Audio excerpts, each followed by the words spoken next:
don't have to compromise. But actually, the more different and the more stickier your music is, the better for you. But you need to do things because you really feel like you have something new and different that you can bring to that particular genre. And it needs to make sense for you. And it cannot be a distraction to music.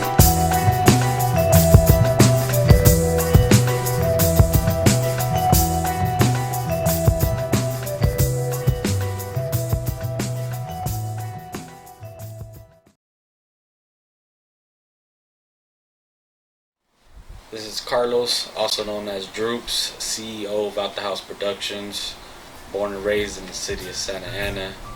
I've been doing these shows for 13 years, Now, when did you start promoting? It depends where you start with. Obviously when I was a teenager, started probably like around like 14, 15, promoting in the party scene, as you could say. If you want to actually go into the entertainment business, then I would say roughly about 15 years ago, started off promoting comedy shows. A lot of people don't know that, but I started off for the first year or two promoting comedy events because of George Perez for giving me that first opportunity.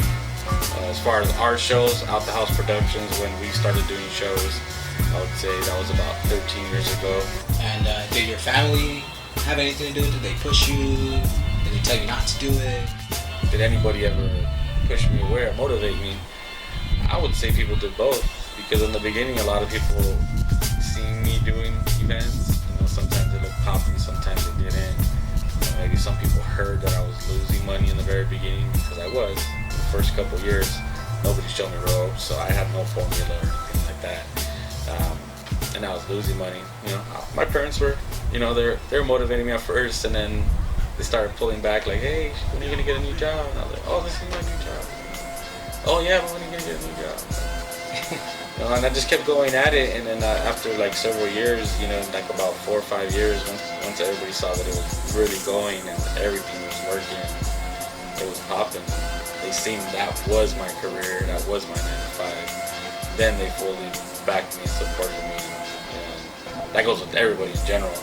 A lot of people like to think that promoting life is all fun and games, especially with social media, glorifying the night. Is promoting a great way of making a living? Is it all just fun and games, or? I'll tell you, it's not all fun and games. Yeah, it is awesome to have the opportunity to sometimes meet these artists that you've looked up to since you were a teenager and whatnot. Like I said, there's a lot to it. It's not just calling up an artist, hitting up the venue, and we're good. It's like there's a fee to book these artists, There's a fee to rent out these venues. There's a fee to book a DJ, stuff like that. So it's definitely not fun and games. As far as it being able to be like something you could live off or do, sure, but it's not going to be easy because the industry is changing every several years. So sometimes you can't just be zeroed in on one type of audience and music that you want to book. That's one thing that I give thanks, to meeting and working with different types of venues like the Observatory and the Novo. We're able to branch out a little bit more as far as the music genres and the type of hip hop that we book. That way it has a little something for everybody. What about memorable moments in your life that when you promote, things that you'll always remember that you said, damn, that was a sick night? Yeah, we definitely had plenty. Honestly, highlights. Obviously, I would say when we had Kendrick Lamar 1 or 2 days notice at the Observatory, J. Cole at the Observatory, also like a 1 or 2 day notice. Yeah, I would say Back to Basics, number 3 to be exact. That was the first Back to Basics festival we did, which was a 2-day event. And it was inside a venue. See, that took a lot of strategizing to be able to make that work, to be able to pay everybody out and stuff like that. But we had people like Sick Jackin'.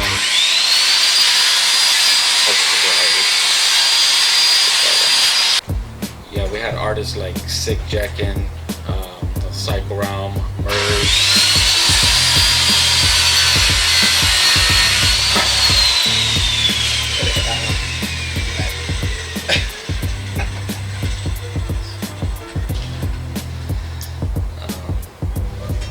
Yeah, we also had legends like Pharoah Munch rock that show. We had Aesop Rock, not ASAP Rock, Aesop Rock. Man, we had so many people, Talib Kweli.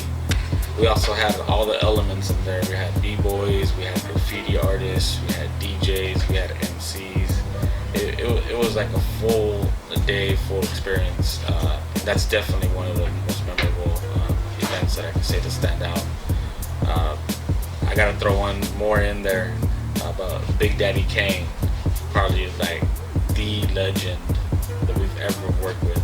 I mean, in the promoter life, I mean, when you have to book your own event, do you have to contact your own people? Like, you do everything yourself, or you organize a big group? You know, I love that question because a lot of people don't know, but a lot of the events that I do with the Observatory, the Novo, and all these other venues, not all of them, but a good majority of them are their shows.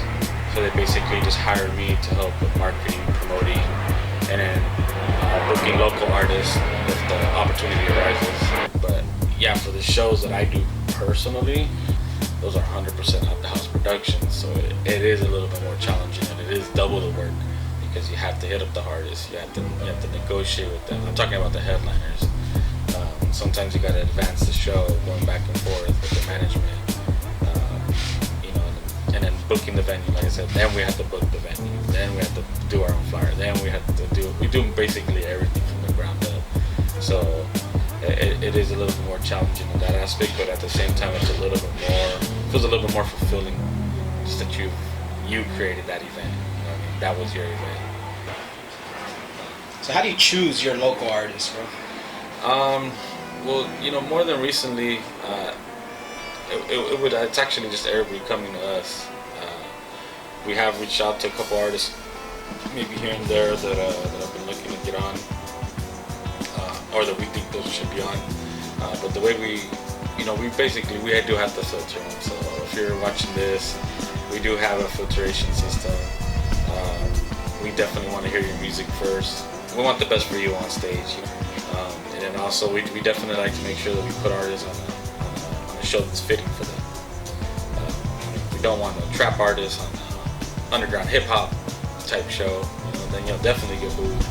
Or vice versa, if you're like too underground on a trappy type show, then it's not going to work out. So definitely, if you're tuning in and you've been wanting to get on the show, make sure you're selective on your choices. Always check the website, Observatory website, Novo website, the OutDaHouse website. See what's on the calendar and see if we have some openings available.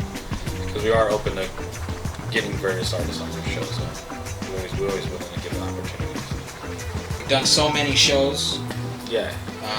What else can we expect in the future from OutDaHouse? Sometimes I don't like giving away too much because then you give out certain ideas and then someone else will jump on that idea. But we have a lot of things that we're talking about, a lot of different events that we're working on currently. But we do have I would just say some opportunities that a lot more local artists might be able to benefit off of. Something that we might announce at the end of 2019, maybe at the beginning of 2020. But you'll just have to stay tuned, to OutDaHouse and find out what's up. Any shout-outs? Definitely shout-outs to my moms and my grandpa. They're co-owners at this venue called La Pachanga in Santa Ana, off Sullivan and Edinger. That was, like I said, the first place I got my first show. Props to my pops for giving me, pushing me out there so early at a young age. When he had his own business, his own shop, he put me to work at a very young age. He taught me the working, hustling mentality. And big ups to my grandma too for never giving up on me. She has always supported me since day one. And big ups to all the original crew members, OutDaHouse Productions. MC Rude, OutDaHouse, DJ Boogie Cat, one of the original DJs back in the days. Irie One, definitely helped out in production. And True Spitters Radio when we first started. Michelle from OutDaHouse Graph. Big ups to everybody who's still rocking with us right now. Devious has been holding it down since day one. Big ups to Javier. What's up to JC. Couldn't do it without Janet, SES Management. She holds me down to the fullest. Christine Irene too. She be holding me down, and I can't forget the one that's been holding my back for the last 6 years. The biggest is my wife, Janet. Going through, I would say the good height of it, going through it all. Whether we're out all night or coming home late or me just working 100% on my shows, taking some time away from our relationship. But that's why she's my wife now. And more than anything now, my baby, because that's my heart and muscle right there. She keeps me going every day. To see her face. And last but not least, actually, the fans. I always say it on stage, and I'll say it over and over again. Without the fans, without you, there would be no us. So, in order for these shows to keep going, we still continue to need your support. And much love from Droops, OutDaHouse.